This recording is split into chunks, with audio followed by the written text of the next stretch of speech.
অসমীয়া চলচ্চিত্ৰই এতিয়া নতুন মাত্ৰা পাইছে। এখনৰ পাছত আনখন জনপ্ৰিয় চলচ্চিত্ৰই এতিয়া মন মোহিছে প্ৰত্যেকগৰাকী অসমীয়াৰ। এখনৰ পাছত আনখন চলচ্চিত্ৰ অসমৰ প্ৰত্যেকটো ছবিগৃহত প্ৰায়ে মুক্তিৰ পথত প্ৰায়ে মুকলি হৈ আহিছে আৰু দৰ্শকৰ বিপুল সমাদৰ লাভ কৰিছে বুলি জানিব পৰা গৈছে। কিন্তু শেহতীয়াকৈ একাংশ যুৱতী যিয়ে কেইটিমান গীতত কঁকাল ভাঙি নৃত্য কৰি আৰু সামাজিক মাধ্যমত ৰিলছ বনাই নিজকে অভিনেত্ৰী বুলি ভাবি লোৱা একাংশ অভিনেত্ৰীৰ অসভ্যালি এতিয়া চৰম পৰ্যায় পাইছেগৈ। অসমীয়া চলচ্চিত্ৰ জগতৰ অভিনেত্ৰী বুলিলেই আমাৰ মনলৈ আহে মলয়া গোস্বামী, মৃদুলা বৰুৱা, চেতনা দাস, বৰষা ৰাণী বিষয়া, আইমি বৰুৱা এনেকুৱা ধৰণৰ অভিনেত্ৰীসকলৰ নাম আমাৰ মনলৈ আহে।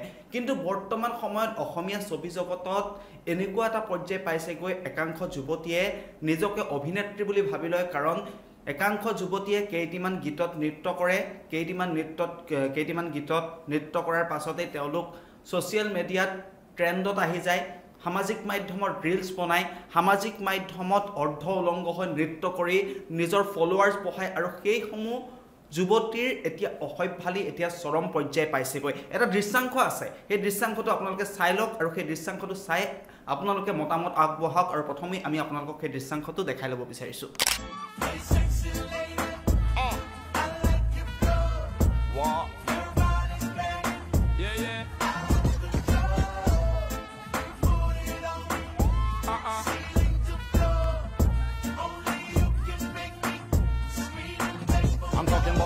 Will be rocking and knocking the road blocking. My players will be clocking and jocking you when you're still stocking. Or a quick on the dip with the curvy hips, looking kind of slick as you're kicking it with your bash click. দৃশ্যাংশত থকা যুৱতীগৰাকী আপোনালোকে নিশ্চয় চিনি পাইছে, আমি নাম নকলেও চিনি পাইছে সেই যুৱতীগৰাকী কোন হয়। শেহতীয়াকৈ কেইটিমান গীতত নৃত্য কৰিছে সেই যুৱতীগৰাকীয়ে। সেই যুৱতীগৰাকীৰ সামাজিক মাধ্যমত লক্ষ লক্ষ ফলোৱাৰ্ছো আছে, কাৰণ যুৱতীগৰাকী সামাজিক মাধ্যমত ট্ৰেণ্ডিঙত থাকে। সেই যুৱতীগৰাকীয়ে এটাৰ পাছত আনটো ৰিলছ প্ৰস্তুত কৰে আৰু দৰ্শকে বা সামাজিক মাধ্যম ব্যৱহাৰকাৰীয়ে কমেণ্ট কৰে, লাইক কৰে। কিন্তু শেহতীয়াকৈ আমি যিটো ভিডিঅ' দেখুৱালোঁ, সেই ভিডিঅ'টো দেখুৱাৰ পাছত আপোনালোকে হয়তো অনুমান কৰিব পাৰিছে যে কিমান তললৈ যাব পাৰে সামাজিক মাধ্যমত কেইটামান ভিউজ আৰু ফলোৱাৰ্ছৰ বাবে কিমান তললৈ যাব পাৰে অসমৰ একাংশ যুৱতী বা মহিলা। শেহতীয়াকৈ আমি দেখি আহিছোঁ সামাজিক মাধ্যমত বৰ্তমান ট্ৰেণ্ডত চলি আছে কৰিশ্মা নাথ আৰু চুকুৰ আলীৰ এটা ভিডিঅ' ভাইৰেল হৈ আছে। কৰিশ্মা নাথ আৰু চুকুৰ আলীক লৈ ছবি প্ৰস্তুত কৰা হৈছে, চিনেমা প্ৰস্তুত কৰা হৈছে, যিটো সময়ত অসমীয়া চলচ্চিত্ৰ জগতখনক অধিক ওপৰলৈ নিয়াৰ প্ৰয়াস কৰি থকা হৈছে। তাৰ মাজতে একাংশ যুৱক যুৱতী নিজকে অভিনেত্ৰী বুলি ভাবি লোৱা একাংশ যুৱক যুৱতীৰ এই অভদ্ৰামী বা অসভ্যালিবোৰ আমি আৰু কিমান দিন চাব লাগিব। একাংশ যুৱতী বুলি কৈছোঁ কাৰণ একাংশ যুৱতীয়ে ছ'চিয়েল মিডিয়াত ৰিলছ প্ৰস্তুত কৰে, সামাজিক মাধ্যমত ফটো আপলোড কৰে, কেইটিমান গীতত কেতিয়াবা দেখিবলৈ পোৱা যায়, কেতিয়াবা হয়তো দেখিবলৈ পোৱা নাযায়। কিন্তু সামাজিক মাধ্যমত সেইসমূহ যুৱক বা যুৱতীকেই অনুসৰণ কৰে যিসমূহ যুৱক যুৱতীয়ে সামাজিক মাধ্যমত ভিন্ন ধৰণৰ অশ্লীল ভিডিঅ' প্ৰস্তুত কৰে, নিজৰ শৰীৰৰ আধা অংশ দেখুৱাই সামাজিক মাধ্যমত ভিডিঅ' আপলোড কৰে।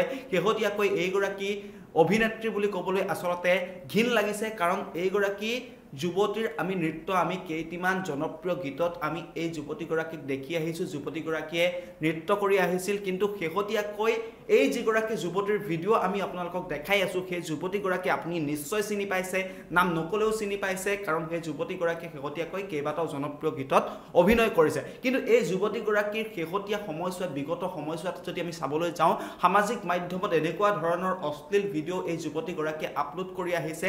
যুৱতীগৰাকীৰ চাৰিওকাষে আছে 4-5টাকৈ ল'ৰা, তাৰ মাজত অৰ্ধ উলংগ হৈ এটা ছুইমিং পুলৰ ভিতৰত এনেকুৱা ধৰণৰ উদ্ভণ্ডালি কৰা এই দৃশ্যাংশ ইতিমধ্যে সামাজিক মাধ্যমত বিয়পি পৰিছে। আৰু এই যুৱতীগৰাকীৰ এনে কাণ্ডক লৈ ইতিমধ্যে সামাজিক মাধ্যম ব্যৱহাৰকাৰীয়ে কমেণ্টত তোলা-ধুনা কৰিছে, কাৰণ অসমীয়া এগৰাকী ছোৱালী হৈ এনেকুৱা ধৰণৰ অশ্লীল ভিডিঅ' বা এনেকুৱা ধৰণৰ উদ্ভণ্ডালি কোনোপধ্যেই গ্ৰহণযোগ্য নহয়। নিজকে অভিনেত্ৰী বুলি ভাবি লোৱা একাংশ যুৱক বা যুৱতীৰ এনেকুৱা ধৰণৰ উদ্ভণ্ডালিয়ে এতিয়া চৰম পৰ্যায় পাইছেগৈ। আমি পুনৰবাৰ জনাইছোঁ যে পুনৰবাৰ ক'ব বিচাৰিছোঁ, অসমীয়া চলচ্চিত্ৰৰ এটা সুকীয়া স্থান আছে। জয়মতীৰ পৰা আৰম্ভ কৰি বৰ্তমান সময়ত যিসমূহ চলচ্চিত্ৰ আমি দেখি আহিছোঁ, যিসমূহ চলচ্চিত্ৰ চাই আহিছোঁ, সেই চলচ্চিত্ৰসমূহৰ এটা গাম্ভীৰ্য আছে। কিন্তু নিজকে অভিনেত্ৰী বুলি ভাবি লোৱা একাংশ যুৱতীৰ এনেকুৱা ধৰণৰ উদ্ভণ্ডালি কোনোপধ্যেই গ্ৰহণযোগ্য নহয়।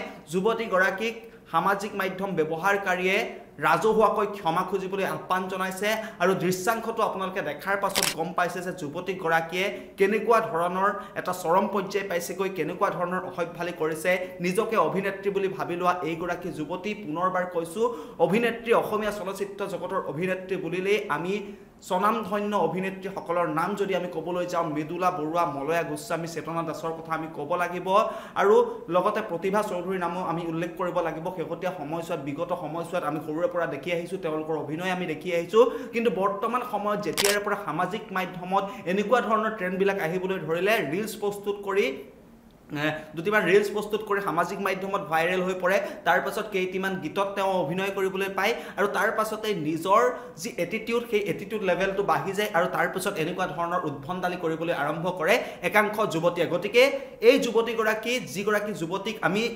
বিগত সময়ছোৱাত কেইটিমান গীতত দেখি আহিছোঁ এই যুৱতীগৰাকীৰ এনে অসভ্যালিৰ বাবে এতিয়া প্ৰত্যেকগৰাকী সামাজিক মাধ্যম ব্যৱহাৰকাৰী তথা প্ৰত্যেকগৰাকী সচেতন নাগৰিকে ৰাজহুৱাকৈ ক্ষমা খুজিবলৈ অনুৰোধ জনাইছে গতিকে এই যুৱতীগৰাকীৰ এনেকুৱা ধৰণৰ উদ্ভণ্ডালিক লৈ আপুনি কি মতামত আগবঢ়াব সেয়া জনাব পাৰিব আমাৰ কমেণ্ট বক্সত